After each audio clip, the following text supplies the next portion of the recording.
Yes. Yes, yes, yes. We are back in action. Yes, we are back in action. Let's get started with Jesus feeding 5,000 people. This was one of his greatest miracles. One of the most memorable miracles because we all love food.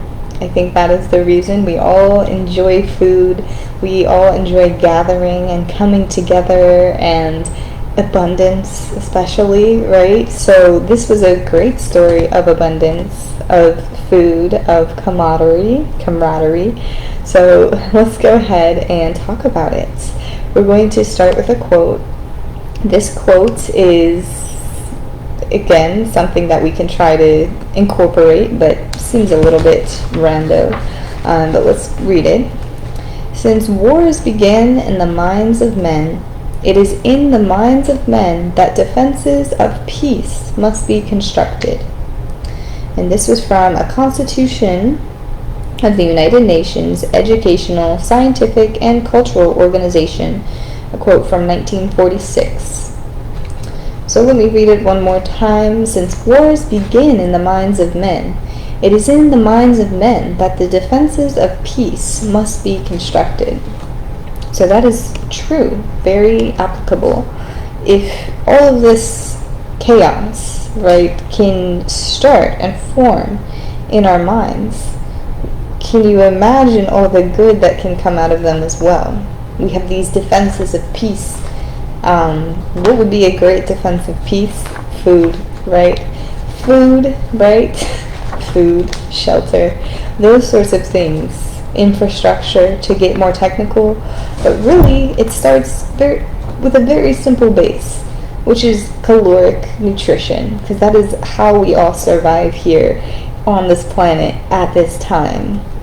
So food is a great thing, and it's a great defense of peace. So how amazing if all of this thing, weaponry, violence, what have you, can be constructed in the mind. Why can't food and, good things be also constructed in the mind? Something to think about. So let's go ahead and get into the reading for the day. Let's do this.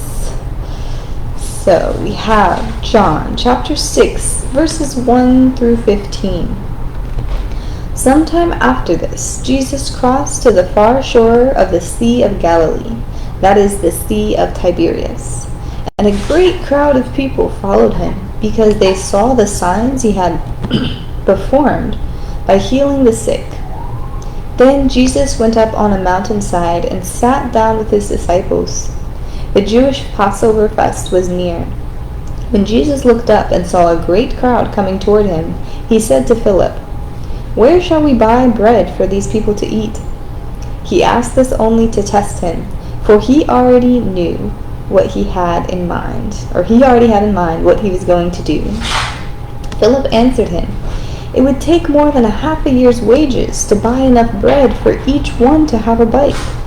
Another of his disciples, Andrew, Simon Peter's brother, spoke up. "Here is a boy with 5 small barley loaves and 2 small fish, but how far will they go among so many?" Jesus said, "Have the people sit down." There was a plenty of grass in that place, and they sat down. About 5,000 men were there. Jesus then took the loaves, gave thanks, and distributed to those who were seated as much as they wanted. He did the same with the fish. When they all had enough to go eat, he said to his disciples, "Gather the pieces that are left over. Let nothing be wasted." So they gathered them and filled 12 baskets with the pieces of the 5 barley loaves that was left over by those who had eaten.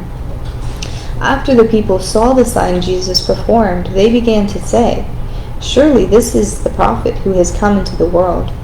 Jesus, knowing that they intended to come, and making him king by force, withdrew again to a mountain by himself. Wow, so great. It seems like a little bit of a truncated version. For some reason I remember so much detail. Maybe it's just due to all the picture books where this story is foretold. that we read as younger children. But yes, this is from John chapter 6. And such a great, amazing story. This was just one that always had boggled my mind and left an impact and left some kind of just resonation with like, wow, you know, that's something that's actually very, very applicable to the nature and the state of the world, where a lot of people do go hungry and a lot of people do live in lack of the most basic, simple human need and right, which is nutrition. So how could we fix this? How could we emphasize this? So something that I've just been doing is, I think, as a lot of you have done or still do to this day, is pray before you eat. It seems a little bit ridiculous sometimes, but if you're praying multiple times a day, yes, that could also help your cause and help your case here. But something to just really do is just to be aware of the calories you're eating and be aware of what you have in front of you. And I always say two simple words, mashallah bishmallah. It's shorter than a prayer, and it's very, very effective because it's saying, this is what God wills. God is willing this food to be in front of me right now. Whatever happens with this energetic exchange that I get when receiving this nutrition is up to God, what He wants to use for those energies, basically. Because when we eat, we're consuming energy. Yes, it can land on our bodies. Yes, it can, can sit on us and we can store it for later times. But what's very, very important is to just acknowledge that this food is a gift and this food is rightfully ours in that second. We get to enjoy it, we get to taste it. But as far as those energetic calories, where do they go at the end of the day? Do they end up all in the toilet? I don't think so. I mean, sometimes, but that's a natural part of life as well. So yeah, something to just consider. As I always say, we take these readings and we try to see the hidden importance behind them and what we can take forward in our daily lives. Very important. But just kind of breaking down, Jesus already knows He is capable of the things that He wants to accomplish, so that's why He performs them. To everybody else, it's a shock, and it's a miracle, and it's a surprise. So once He gauges people's reaction to His miracles, sometimes He takes some time and He has to retreat, because somebody wielding this kind of power and this kind of knowledge is almost seen as a threat. Because, if somebody can really just multiply food, what need is there to grow food and buy food and create a whole industry out of food? Somebody can literally just replicate, what is so little. So, something to consider. Something to consider. And yes, it says here, that was 5,000 people that had witnessed this, right? So He knew. He's like, okay, great. They're just by knowing this, knowing what I did here today, they're going to make me king by force, which was not Jesus's intention. His intention is not to become king on earth. He is already a king in a place that is so much greater than here. So he's not.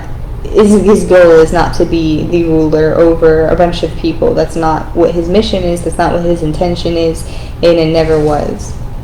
So He withdrew again to a mountain by himself. By himself. He's just like, I cannot do this right now. Y'all have fun.